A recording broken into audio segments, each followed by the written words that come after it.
മനസ്സ് പങ്കുക്കൊന്നും വേണ്ട. മുജാഹിദുകൾ പറഞ്ഞത് ശരിയാണെന്നൊന്നും നിങ്ങൾ ആരോടും പറയണ്ട. നിങ്ങൾക്കത് ബോധ്യപ്പെട്ട നിങ്ങളെ മനസ്സിലിട്ടിട്ട് സത്യതാണെന്ന് പറഞ്ഞാൽ അതിനനുസരിച്ച് ജീവിച്ചാൽ മതി.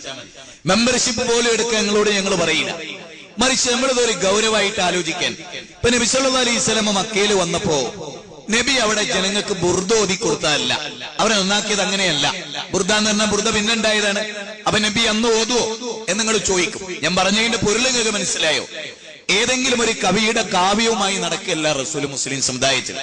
ഉമർ ഖൈസ് ഒരുപാട് കവികൾ ഉണ്ടായിരുന്നില്ല ആ കാലത്ത്. പക്ഷെ അവരാരുടെയും മഹത്വത്തിന്റെയോ മാനദണ്ഡത്തിന്റെയോ കവിതകളുമായി നടക്കില്ല. മാത്രമല്ല റസൂലുള്ളാഹിനെ വിമർശിക്കാൻ നബി ഒരു കവിയല്ല, നബി ഒരു കവിയല്ല എന്ന് പറഞ്ഞുകൊണ്ട് ഖുർആൻ പരിചയപ്പെടുത്താൻ അള്ളാഹുവിന്റെ എല്ലാവരും അംഗീകരിച്ച ഒരു പോയിന്റ് ആണല്ലോ.